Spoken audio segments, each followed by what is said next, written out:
Hi and welcome to Rainey Dewey's Art Spot.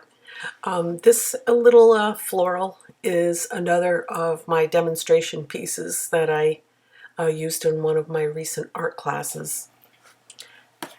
The lesson was really about using masking fluid, and so I have these little, they look like daisies, but I believe they're really feverfew. They're a very small flower that looks like a daisy. So I did mask out a couple of them, of the blossoms, and then some of them I painted around. So at the beginning you'll see that blue substance that's on the top of that one flower, and I used a rubber eraser to remove the masking fluid, and you can see it left the white of the paper.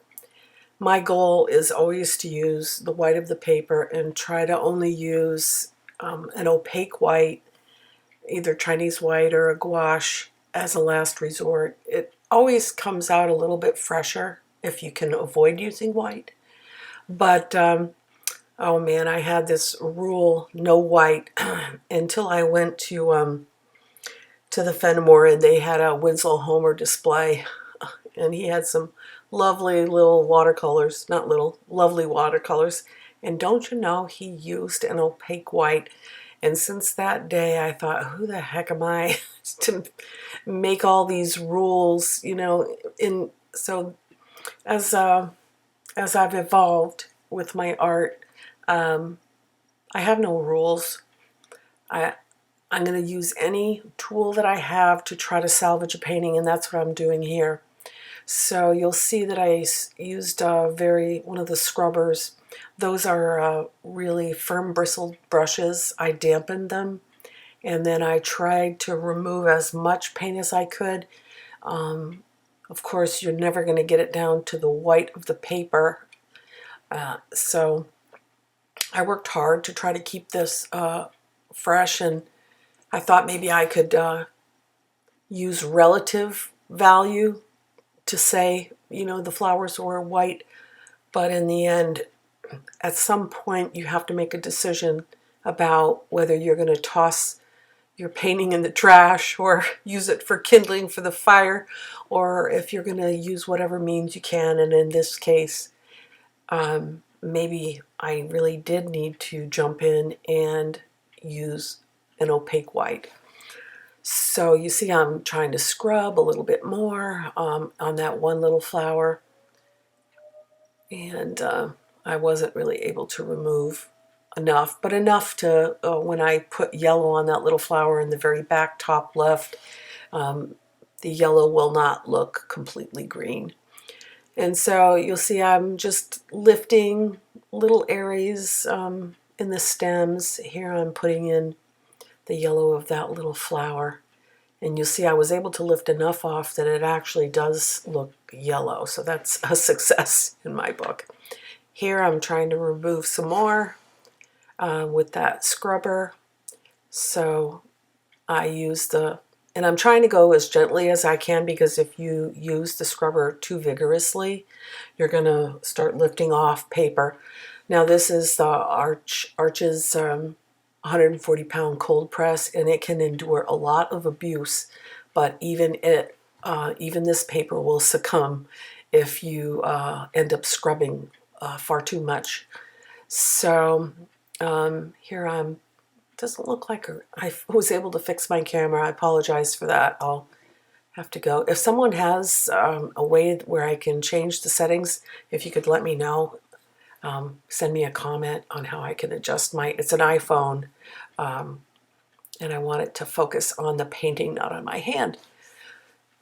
So here I'm just trying to lay in some of the background. Most of the paper is dry, and what I'm doing here is, so I put some blue in the top, you know, it's the illusion of the sky, and I'm repeating some of that color in the foliage below the flowers. I try to repeat colors. It gives unity to your piece, and you'll see that I do that again later on in this painting. So now I'm doing some painting around that little daisy flower, and I want to create a value pattern, so I'm trying to go very dark. The paper is white, the is dry, and on that particular blossom, I really used the masking fluid to good effect, and all of that is just the white of the paper, and it just glows. And so now I'm trying to lay in a little bit of the background, and that's going to be done in a series of controlled washes. And what I mean by that is I'm not wetting the whole paper. I'm wetting a section of the paper, and then I'm adding the color and letting it spread, and I try to move the paint. I did try to, do these little almost fern-like leaves in the background, and I did like them, but eventually and you'll see I end up painting over them, unfortunately. When I did the demo, I did a large sweeping strokes of the brush. You can see those grasses that are, up near the top. And so I'm trying to incorporate some of those ferns in with those pieces of grass. If I could have just stopped there, I think that was good, but I still had those dark grasses to deal with, so I didn't want to bring more grasses to the top, and I'm still trying not to use an opaque white on this piece.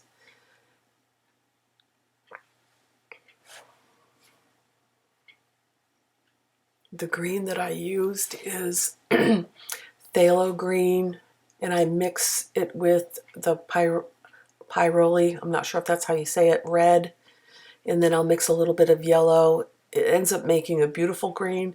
If you use green right out of the tube, it can be quite harsh, so you'll want to do some mixing to make it look more realistic. And what I'm trying to do now is make a correction to those grasses, but the stroke of that brush went so high into the sky area that it's going to be a little bit difficult for me to incorporate those into the piece. So the paper is mostly wet except in that one area that I'm trying to take back from the grass. And so you'll see it's shiny. Where it's shiny, it's wet, and where it's not shiny, the paper is dry. This video, I've sped up the video by 4 times, so the entire thing, trying to take this little painting back, it actually was almost 3 hours long. Probably way too much to dedicate to it, but I really wanted to see if I could save it. What happened here is I forgot to hit record, so I'm doing a reenactment. I'm doing a reenactment of those tall purple flowers in the back that I decided to paint over the top of those tall grasses. So you can see here that I did a controlled wash. I wet the paper in certain areas, and then I added the quinacridone magenta mixed with some of the phthalo blue green shade, and that makes a beautiful purple. And then once it was dry, I put in lost and found stems. I'm still trying to avoid using white, so I'm trying to make what's kind of gray appear white by putting a very dark next to it. So I'm trying to help those flowers have some shape. You can see that one petal is very, very gray, so at that point I'm sure I'm like certain that I'm going to have to use the white, but I continued to work it obviously for a very long time trying to avoid it. But there are times when you gotta call it. You just have to call it and say, okay, Either I'm going to throw it away or I'm going to push forward and use any means to try to get a good little painting. And the beauty of pushing forward, even though it's not maybe what you had hoped, is you learn a lot. You know, when I finally get an attitude of, you know, I've got nothing to lose here, so I'm just going to try to make a good little painting. Then I'm freer to explore, maybe use colors that I wouldn't necessarily use. And so there's a certain freedom in finally saying, okay, I'm going to do whatever it takes and I'm going to just have fun. I hate to waste effort and I hate to waste paper. I was raised that way. So I'm going to work it hard. Right here, I'm trying to create a value pattern. Now, your values are your darks and lights, and you want to guide the viewer into your painting, whether it's a landscape or a floral, but by using your dark and your light values. And then you want to have a focal point, or you want the viewer to travel through your piece using that dark and white. And then also you can use color complement placement as another means to get a focal point. So here I'm just trying to go really dark in the background, and that mixture I believe is Payne's Gray mixed with ultramarine, and it looks like I might have mixed a little bit of the phthalo green shade, but not a ton, because I want these darks to be appear like a deep, deep shadow in the foliage behind the flowers. I'm continuing to work the background, and you can see that because the base, my very first layer, was very light, it was yellows and light greens. The nice thing about it is those colors will glow through. So that technique is called glazing. So when you put one color down, you let it dry completely, and then you put another color over it.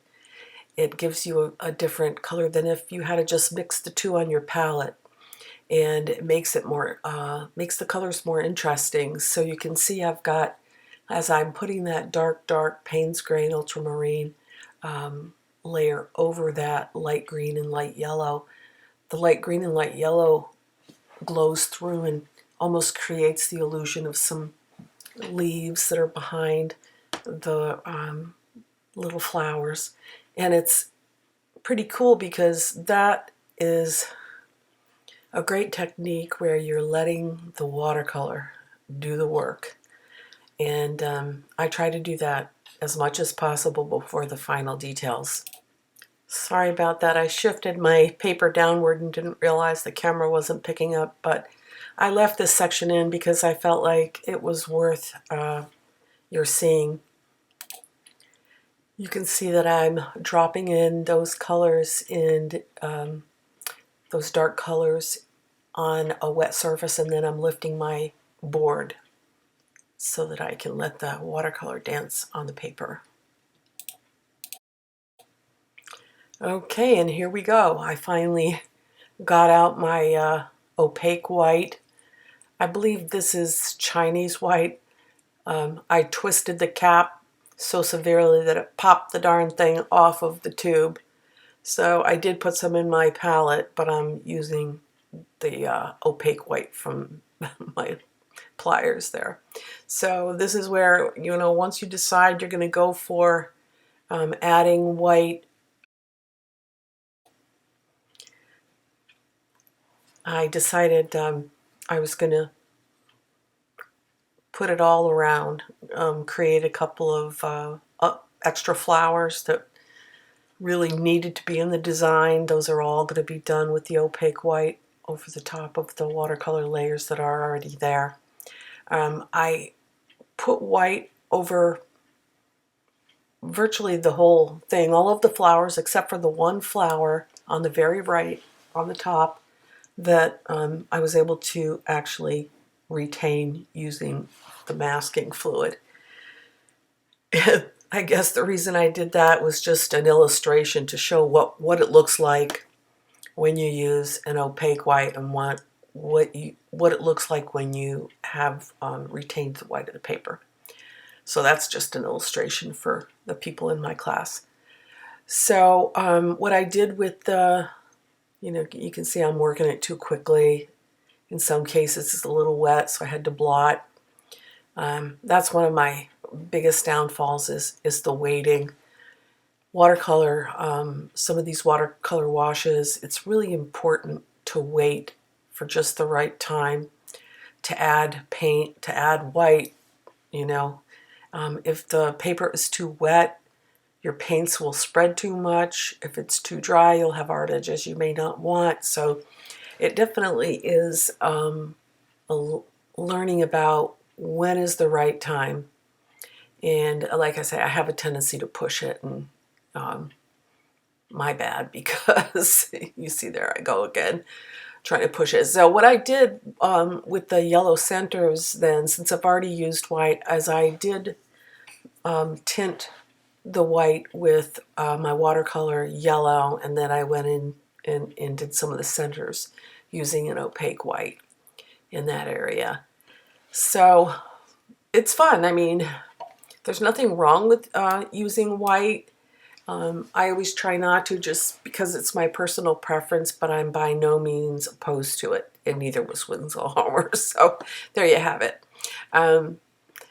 So it's fun regardless of how you end up coming to the end of a piece that you're working on. It's about the process.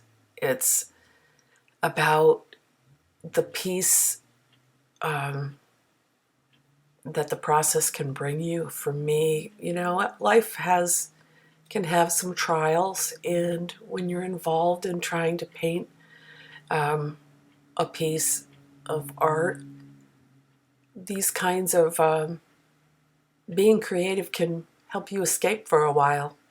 It certainly does for me, and I'm grateful for it. So I'm going to let you watch. I don't think there's anything else completely noteworthy to see. Oh, wrong. I'm wrong. Here I'm repeating. What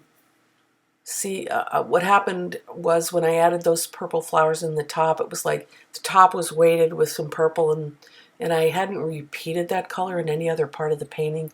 So here I decided I was going to do some small controlled washes and bring some of that quinacridone magenta and purpley mixture down into the bottom of the piece to give it, some kind of unity.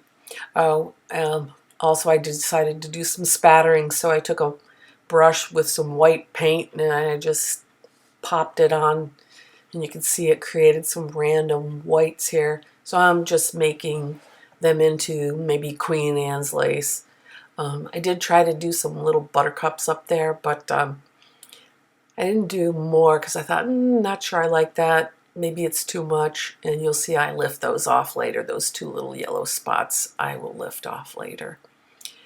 It's funny, as you watch a videotape of your own painting process, I can see there was a point when I should have just stopped, and it was pretty fresh, and I kept working it. So I was probably a half an hour too long if I had just called it at 2 hours instead of 3. So it would have been more successful. So I'm trying to reestablish some of that Queen Anne's lace. And if you guys have any questions about the process or anything that you see here, please let me know. And get out your paints, get out your paper, and paint on.